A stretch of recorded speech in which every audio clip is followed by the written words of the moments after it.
उमरान मलिक एक ऐसा खिलाड़ी जिसे इंडिया का शोएब अख्तर कहा जाने लगा था। आईपीएल में अपने दौर की सबसे तेज गेंद फेंकने वाले उमरान की चर्चा इंडिया से लेकर पाकिस्तान तक हो रही थी। अब बस इंतजार था तो इमरान के इंडियन टीम में एंट्री मारने की, मगर वो जिस रफ्तार के साथ इंडियन टीम में आया था उससे कहीं ज्यादा रफ्तार के साथ वो इंडियन क्रिकेट से गायब भी हो गया। इंडियन टीम से उसका पत्ता तो साफ ही हो चुका था, लेकिन अब आईपीएल में भी उसका कोई पूछने वाला नहीं था। सनराइजर्स हैदराबाद जिसने इमरान की खोज की थी, अब वही खिलाड़ी उसके लिए बोझ बन चुका था। जम्मू के गुज्जर नगर में पैदा होने वाले उमरान का क्रिकेट सफर टेनिस टूर्नामेंट से होता है। जैसे जैसे वो खेलता गया, उमरान के नाम के साथ उसकी तेज रफ्तार बॉलिंग के चर्चे भी इलाके में होने लगे थे।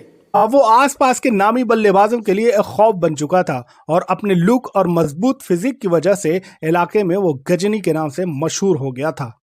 जब वो 21 साल का हुआ तब वो आईपीएल जैसे बड़े प्लेटफॉर्म पर एंट्री मार चुका था। जब वो 22 साल का हुआ तब वो इंडियन टीम तक पहुंचने में भी कामयाब हो गया। उमरान की कामयाबी को देखते हुए आईपीएल 2022 में भी हैदराबाद ने उसे रिटेन किया। ये सीजन उमरान के लिए सब कुछ लेकर आया था। अब उसकी बराबरी क्रिकेट वर्ल्ड के सबसे खतरनाक और खूंखार गेंदबाज शोएब अख्तर से की जा रही थी। गुजरात टाइटन के खिलाफ खेलते हुए 25 रन पर 5 विकेट लेकर उमरान आईपीएल में सनसनी बन चुका था, जिसमें शुभमन गिल, रिद्धिमान साहा, हार्दिक पांड्या और डेविड मिलर जैसे एक्सपीरियंस बल्लेबाज शामिल थे। अपनी तेज रफ्तार बॉलिंग से उमरान आईपीएल में छाया हुआ था और हर दिन अपने रिकॉर्ड को तोड़ते हुए शोएब अख्तर के लिए खतरा बनता जा रहा था। दिल्ली कैपिटल के खिलाफ तो उमरान ने 157 की रफ्तार से गेंद फेंककर इंडिया से ज्यादा पाकिस्तान में खलबली मचा दी थी। उमरान की शोहरत और रफ्तार से बीसीसीआई भी गदगद हो चुकी थी। अवाम उसे जल्द से जल्द इंडियन टीम में देखना चाहती थी और बीसीसीआई भी रफ्तार के इस जादूगर को टीम में शामिल करने से खुद को रोक नहीं पाई।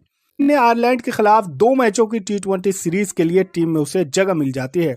उमरान रातों रात शोहरत और तरक्की की बुलंदी पर तो पहुंच जाता है, लेकिन इंटरनेशनल में एंट्री करने के बाद से ही उसका डाउनफॉल शुरू हो जाता है। 8 टी20 मैचों में 11 विकेट्स जबकि 10 ओडीआई मैचों में 13 विकेट लेने वाला उमरान अचानक इंडियन टीम से गायब हो जाता है। 2025 आईपीएल मेगा ऑक्शन में वो अनसोल्ड रहा।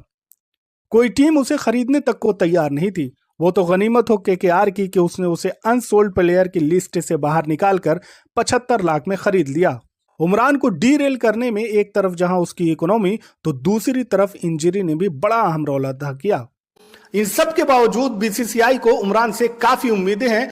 वो उमरान जैसे टैलेंट को बर्बाद होने देना नहीं चाहती, क्योंकि इंडियन क्रिकेट की तारीख में यह पहली बार ऐसा हुआ है जब कोई ब्रेट ली और शोएब अख्तर के रिकॉर्ड को तोड़ने का दम रखता है। बीसीसीआई उमरान को फ्यूचर स्टार के तौर पर देख रही है।